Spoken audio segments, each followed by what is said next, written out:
Howdy, cowpokes. Hey, hit like and subscribe. Turn on the notification bell. Well, I'm not doing as many watch reviews as I was. Gonna do some more knives. I'm gonna do some stuff on the bike. Got the new ZX-10R that I'll be doing some mods and stuff with. So stay tuned for any of that stuff. So, my criteria for getting a watch in the collection is it's got to be something cool, right? I got my Liv P51 Pilot with a nice floral rubber band, strap, whatever. Just a beautiful, not inexpensive. I mean, these things run you about $1,900. So, not a cheap watch by any means. But that doesn't mean you have to spend a lot of money to get a really cool watch, and that's the point of this one here. This one is under $350 with tax. So, or just about $350 with tax. So, I've got watches that are closer to 1,000 and 1,900, and one's closer to 5,000.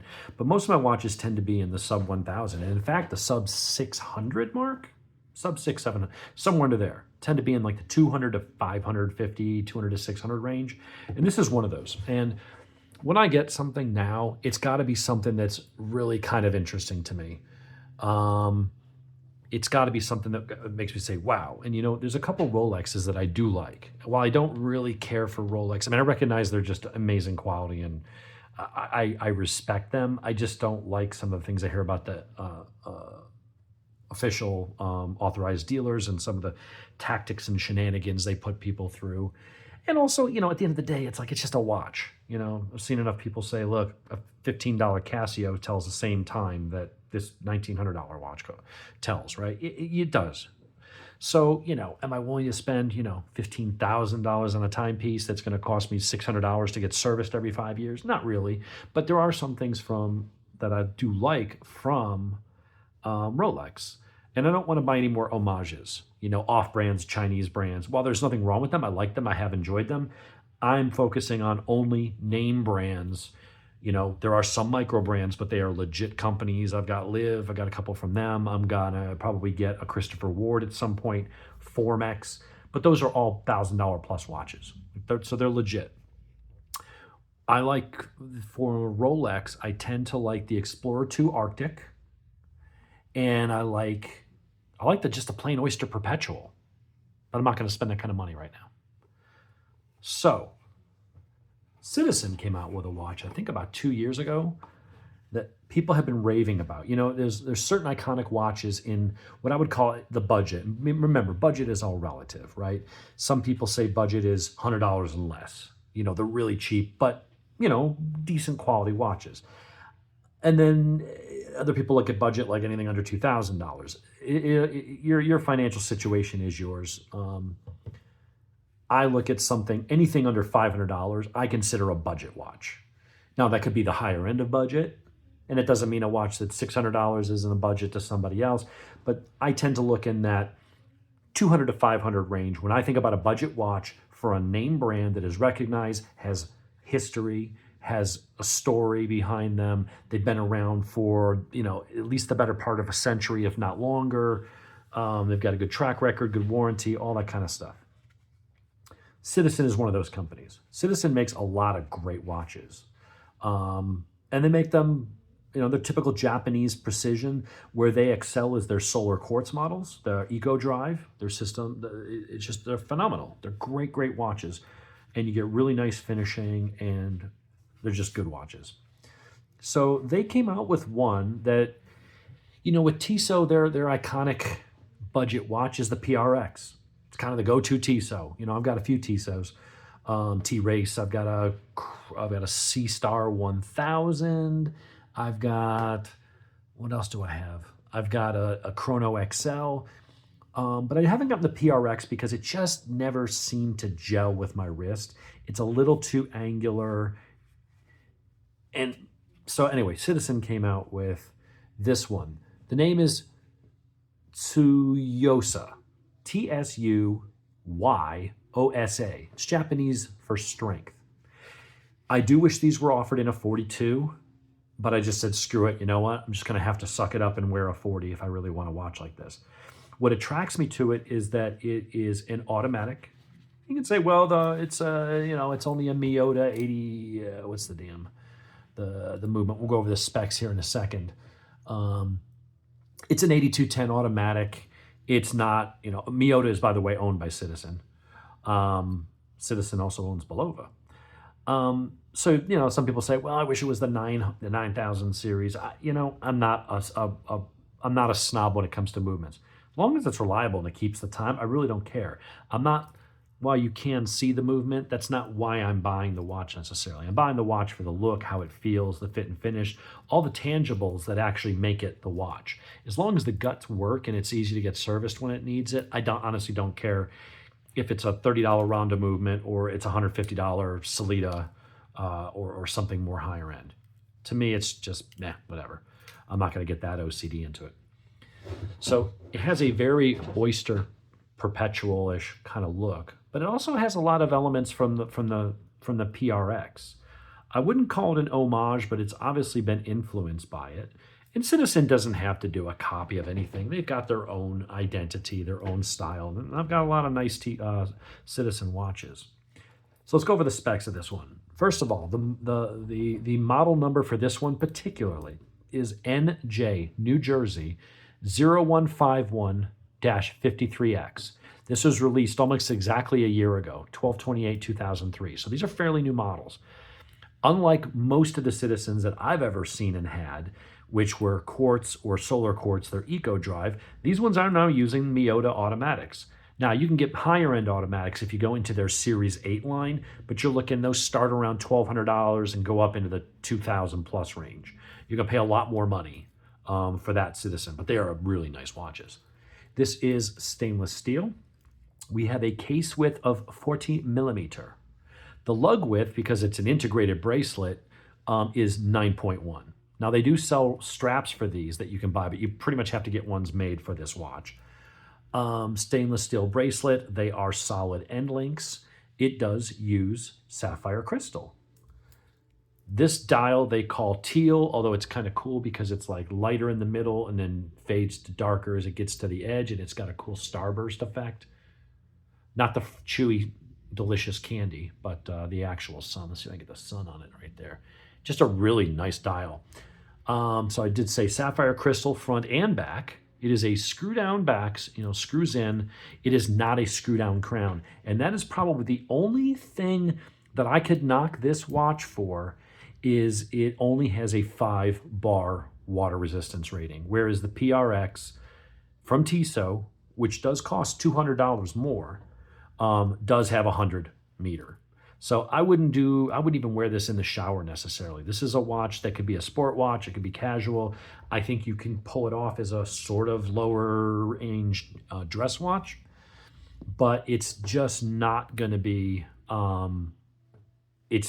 water resistant. So you get it splashed in the sink or in the rain, you'll be fine. But I wouldn't even go in the shower where the pressure of the water hitting it could force water in there. Just don't do it. It's not that kind of a watch. Get something that has screw down crowns, and it is at least, I think these are 100, if not 200. I typically, most of my watches, I don't like to buy a watch unless it's at least 100, and I prefer it to have a screw down crown. This one isn't, and I hummed and hawed about it, but you know what? I like it better than the PRX. The PRX in a 40 mil, the dial looks smaller because the bezel and everything is a little bit bigger. And that was what kind of made the difference here.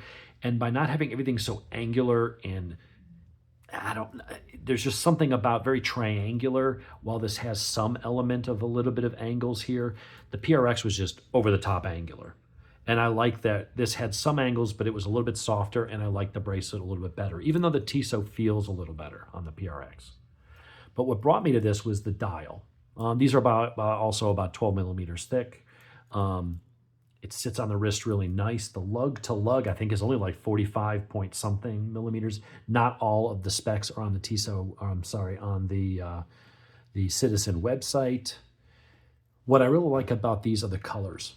Now, they come in an ice blue, a dark navy blue, a emerald green. They've got this, what they're calling teal.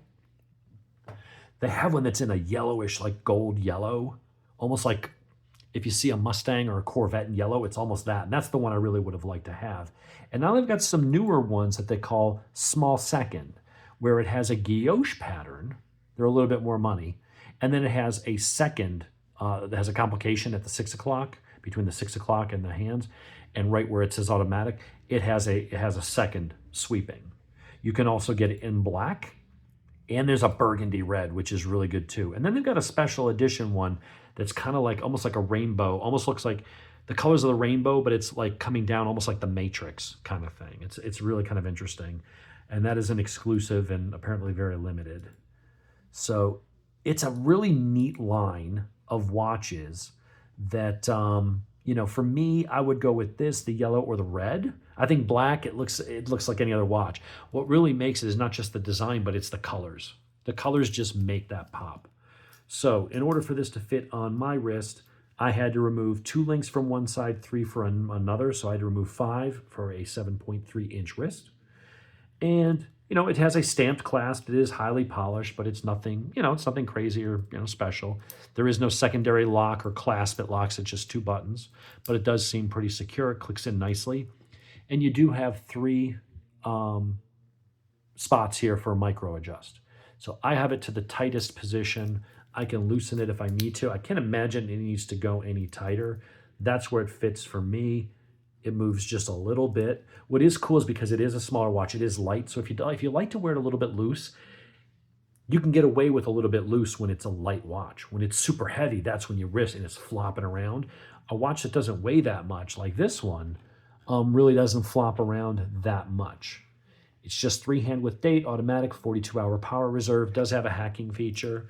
Some people might not like the button. I like the placement here, but you do have to kind of get your fingernail up under it, and it is in a weird place. It doesn't stick out that far when you pull it out to actually do the winding. I'm just going to put it on a watch winder so I don't have to do that. I do like the Cyclops. The Cyclops is also in sapphire. So when you think about what you're getting here, really nice stainless steel. I'm going to stop moving it around. People have complained about that, and kind of hold it a little more steady so you can kind of look at the details of the brushing. In some areas you've got brushed. In other areas you've got a high polish. A little bit of flex to the bracelet, but it is comfortable. It's nicely done. The back is brushed. You've got brushed, and then you've got polished in the middle. And then they went with brushed on the clasp itself, which I do tend to like, because when it's polished, this is the part that's always on the desk, it gets scratched. Yeah, it's stainless steel, but it's not hardened. So while it looks good and it will be corrosion resistant, it is not that. It scratches fairly easy. A lot of dust flowing around has silica in it. And that's harder than the steel, so it will scratch it. You shouldn't scratch the sapphire glass. That should be good. But for people that like the smaller watches, I'm typically a 42 to 44 guy. I do have a 46 here, but I can wear that. And I'm willing to wear it because it doesn't look bland. It doesn't look boring. When I see that, I'm like, that is just a beautiful, beautiful watch. So very, very nice. The price is right. MSRP was $450, but on their website right now, they have it down to $337.50. So Tripp and Company over in Dawsonville. Love those guys. I was dealing with Mick today. Bought some stuff from them, and I just showed him, hey, in fact, I should even show him. I just told him, I said, these things are on the website for $337.50. He's like, okay, we'll honor it. So very, very good stuff. They come in a bunch of different colors. I really like it. I think for the value here, these, I thought they were screws just because of how they look, but they're actually just, push pins. So get your little push pin tool. There's really nothing not to like. I mean, you could say, well, it'd be nice if this was machined. Yeah, but the benefit to this is you get a watch that looks that good on a presidential style strap, bracelet. It's kind of like a love child between a PRX and a Oyster Perpetual from Rolex. But it's 1/20th of the price of an Oyster Perpetual. If you want a watch that's in that, let's just ballpark it and say in that $350 range, or if maybe you can get them on Amazon from a cheaper retailer for $300. For a Citizen with an automatic movement, with a nice bracelet and really cool color designs and stuff like that, there's not there's Seikos and other watches that are in that price range and stuff, but I think this is one of the prettiest ones. To go to the PRX, you're typically looking up around $500. So it's a good jump up in money. And if you wanted the larger PRX, which is the one I actually do like, the 42, you have to get the chronograph and you have to get the automatic. Well, now it's $1,800, which I could afford. I have other watches like that. But my point starting this was you don't have to spend a lot of money to get a nice watch, something that's beautiful, that can be a conversation piece on your wrist, that someone would see that from across the room and be like, oh, that's a pretty sharp looking watch. That dial stands out. And the yellow one looks, I really wish they had the yellow. This was the second best, and the red one would be my third. But the yellow one they have, I'll put a link to the website and up in the description to take you right to the yellow one. Or I'll just put it to the Tsuyosa, and you can click on whatever color you want. The specs are all the same. The prices are all the same. All that changes is the color. But there's just some neat things about this, and it just seems really well made, and we'll see how accurate it is. Some people love the Miyota movement, some people don't, but it's nice, it's light, it's clean. I think it would go with a lot of outfits and a lot of dress. It's not so casual that you couldn't wear it to the office with a shirt and tie. It's not so fancy that if you were wearing it with jeans and a t-shirt, it would look odd. It's just really nice. So let's do a quick kind of macro view of the sides and just see the finish.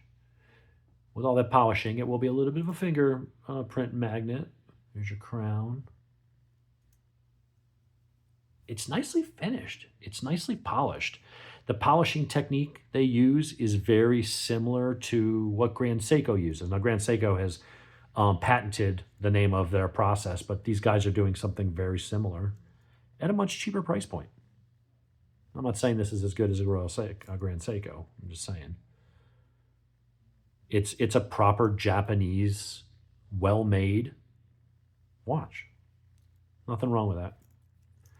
So if you got any questions, throw them in the comments. But if you're looking for a watch, and if you're a person who likes smaller watches, I know a lot of my watches are big, just because I'm a big guy. This wears really nice on the wrist. I think for people that typically like 37s to 39s, I think you could very easily pull this off. You won't go, oh, that's too big and bulky. It's just a really, really nice watch.